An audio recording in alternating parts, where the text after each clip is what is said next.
Man, some of the guns in this game are just way more overpowered than the other ones, and today we're going to be talking about 5 of my favorite weapons that I've recently used in Cold War that I think just outdo most of the other guns in the game. So you guys are going to like this list for sure. We got some crazy weapons, guns for everyone, not just from one category. We're talking about like assault rifles, SMGs, pistols, dude, literally every category we can imagine. We're going to be talking about a gun, and I think these guns are probably the ones you want to use, especially if you're trying to raise your KD. So let's get into it. We got a best class setup for each and every single one of them. Let's go.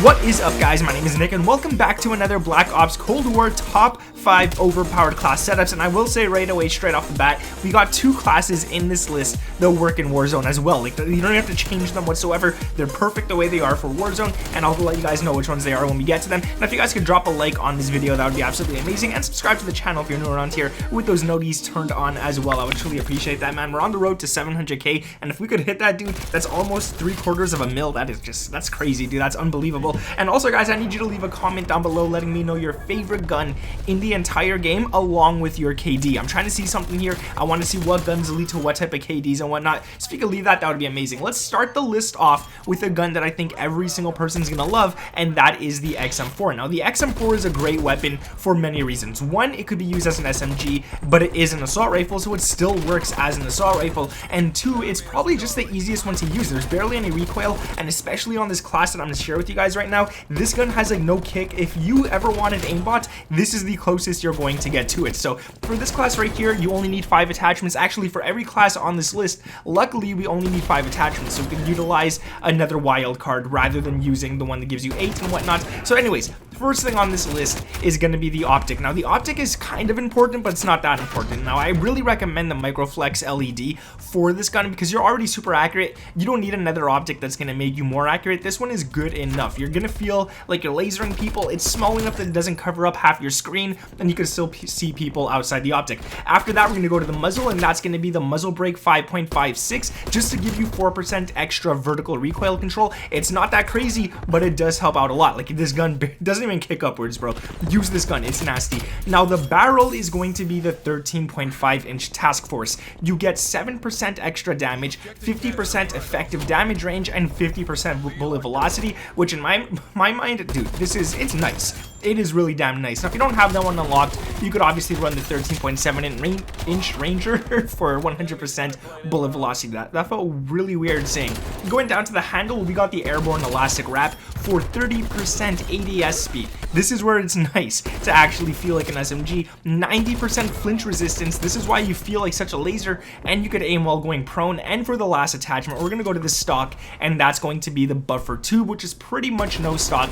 It gives you 30% sprint to fire, which is pretty damn nasty if you ask me. Now, let's get on to another weapon on this list, and I want to talk about the Mac10. And this class is going to be a little bit controversial. A lot of you guys might say that it's not that good of a class, but trust me, once you use it, you're going to enjoy it. It doesn't look like a good class. It looks horrible, but it plays so damn nice. So the first attachment on this is going to be the barrel 5.9-inch task force for extra damage, effective damage range, and bullet velocity. It does the job. It smacks people up close. This gun's not made for long range, so don't try to use it for anything above like 30 meters, but it is really damn good for an up-close gun. After that, we're going to go to the underbarrel, and you're going to want to run the foregrip on this one for 15% horizontal recoil control. That's really helpful on this weapon right here because it does have a lot of kick. You definitely want to have that on this gun. Going down to the magazine, we're going to be using the fast mags. Now, the fast mags is cool because you reload 18% quicker rather than using something that reloads a lot quicker but also takes away ADS. We don't want to lose ADS on this. So you got the Vandal speed loader, which reloads a lot faster,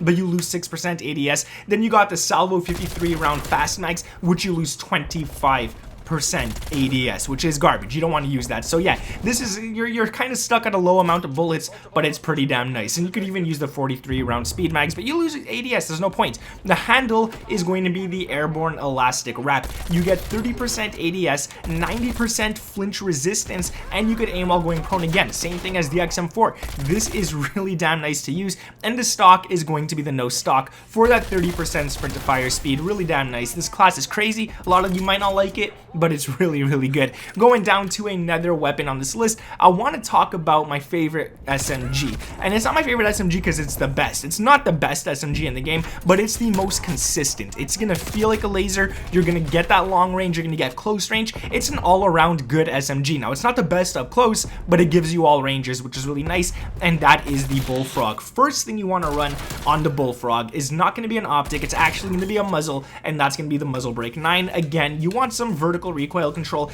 Gives you no cons whatsoever, which is why I really use this a lot, and it's just really nice to have. After that, we're going to go to the barrel, and this one's going to be the biggest one again, the 7.4-inch task force, which gives you 3% damage, 50% effective damage range, and 75% bullet velocity. I really wish that damage was a little higher, but again, you don't really need it because this gun already has so much damage at long range. It feels like an assault rifle half the time you use it, so that's what I really like about the Bullfrog.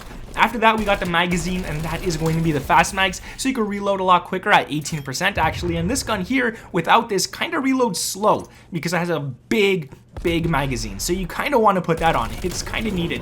The handle is going to be the Serpent Wrap for 25% ADS time, which is crazy nice, especially on the Bullfrog. You're going to be ADSing within milliseconds. And the stock, you could kind of choose between this one. You could choose the no stock for 30% sprint to fire, or you could choose the KGB skeletal stock, which also gives you 30% sprint to fire plus 10% aim walking movement speed, so you could dodge those bullets a lot easier.